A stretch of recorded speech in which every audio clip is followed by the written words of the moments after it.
Hello everyone. आज हमारा topic start करते हैं fluid imbalance. Introduction. Every part of your body need fluid to function. हमारे body के हर एक पार्ट को फ्लूइड की नीड होती है फंक्शन करने के लिए। When you are healthy your body is able to balance the amount of fluid that enter और लीव्स योर बॉडी। जब हमारी बॉडी हेल्दी होती है तो हमारी एबल होती है, मतलब वो खुद से ही हमारा बैलेंस कर पाती है जो हमारा फ्लूइड एंटर हो रहा है और हमारी बॉडी से लीव कर रहा है। Fluid imbalance refer to a disruption in the balance of fluid in the body। Fluid imbalance जो होता है वो हमारा डिस्ट्रप्शन होता है हमारे फ्लूइड बैलेंस में हमारी बॉडी के अंदर, मतलब तब हमारी बॉडी प्रॉपर बैलेंस नहीं कर पाती है फ्लूइड को। This balance is crucial for various physiological process such as blood pressure regulation, nutrition, transportation and temperature control. और हमारे बॉडी के अंदर जो है फ्लूइड बैलेंस इसलिए ज़रूरी होता है क्योंकि हमारा ये रेगुलेट करता है हमारे ब्लड प्रेशर को, न्यूट्रिशन ट्रांसपोर्टेशन में हेल्प करता है और हमारे बॉडी का टेम्परेचर कंट्रोल करने में भी हेल्प करता है। नेक्स्ट हम देखेंगे टाइप ऑफ फ्लूइड इम्बैलेंस। सबसे पहले इसमें आता है हाइपरवोल्मिक।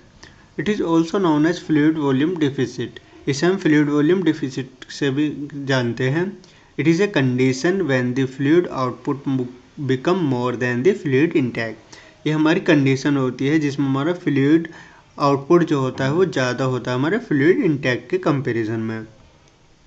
This fluid are excrete out mainly by GI tract in polyuria and due to increase sweating. ये फ्लूइड जो होता है हमारी बॉडी से एक्सक्रीट आउट होता है यानी निकलता है हमारा जो जीआई ट्रैक्ट होता है उसके थ्रू। पोलियूरिया का मतलब होता है जब हमारी यूरिन आउटपुट इंक्रीज हो जाए उसे हम पोलियूरिया कहते हैं। और ड्यू टू इंक्रीज स्वेटिंग, और जब हमारी बॉडी की स्वेटिंग बढ़ जाए। नेक्स्ट टाइप आता है हमारा hypervolemic. It is also known as fluid volume excessive और फ्लूइड ओवरलोड। इसे हम फ्लूइड वॉल्यूम एक्सेसिव और फ्लूइड ओवरलोड भी कहते हैं। It occurs when there is an abnormal increase in the amount of fluid in the extracellular fluid compartment of the body। ये हमारा तब होता है जब हमारी एबनॉर्मल इंक्रीजमेंट हो जाता है फ्लूइड का एक्स्ट्रासेलुलर फ्लूइड में। एक्स्ट्रासेलुलर फ्लूइड वो होता है जो हमारी सेल्स के बाहर प्रेजेंट होता है। This can lead to an expansion of the blood volume. ये हमारे ब्लड वॉल्यूम की क्वांटिटी को भी इंक्रीज करता है, एक्सपेंस करा देता है उसकी वॉल्यूम को। In severe cases can affect various organ system. और सीवियर केसेस में ये हमारा अफेक्ट भी करता है हमारे ऑर्गन सिस्टम को। नेक्स्ट हम देखते हैं हाइपरवोल्मिक। अब हम इसके हाइपरवोल्मिक को साइनम, सिम्टम और मेडिकल मैनेजमेंट भी देखेंगे।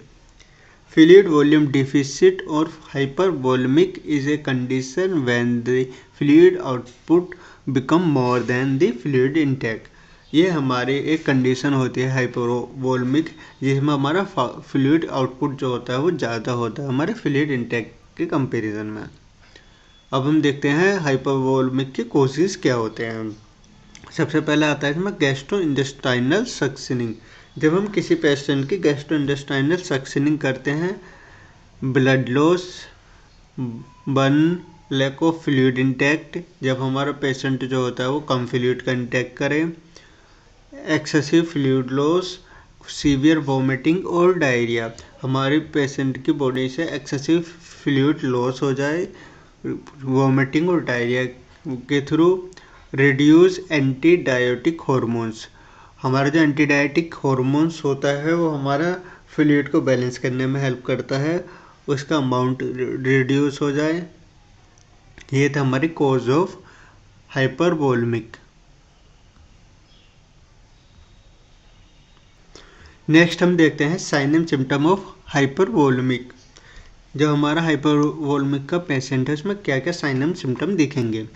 Acute weight loss, increase thirst, dry mucous membrane, जो उसकी म्यूकस मेम्ब्रेन होगी वो ड्राई हो जाएगी।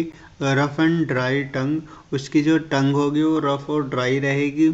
चेंज इन बिहेवियर, पेशेंट के बिहेवियर में चेंज आ जाएगा। हेडेक होगा, कन्फ्यूजन रहेगा और रेस्टलेसनेस रहेगी। नेक्स्ट हम देखते हैं मेडिकल मैनेजमेंट। सबसे पहले इसमें आता है oral rehydration therapy ORT। This involve drinking oral rehydration solution ORS that contain a precious balance of electrolyte sodium potassium chloride and glucose. इसमें हम क्या करते हैं, पेशेंट को ORS देते हैं, ओरल रिहाइड्रेशन सॉल्यूशन पीने के लिए, जिसमें हमारे प्रेजेंट होते हैं सोडियम पोटेशियम क्लोराइड और हमारा ग्लूकोज। नेक्स्ट हमारा आता है intravenous fluid replacement.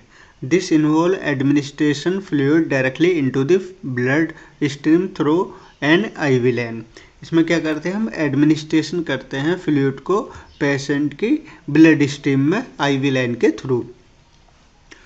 Identify and treating the underlying cause. It is essential for determining and address the root cause of fluid volume deficit.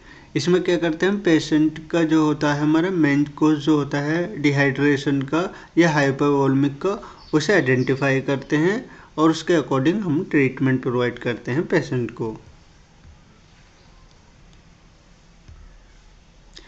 Next आता है इसमें मॉनिटरिंग इलेक्ट्रोलाइट लेवल।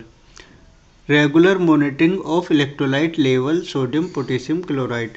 हमें regular monitor करने हैं patient के इलेक्ट्रोलाइट लेवल को, उसमें sodium potassium chloride आते हैं।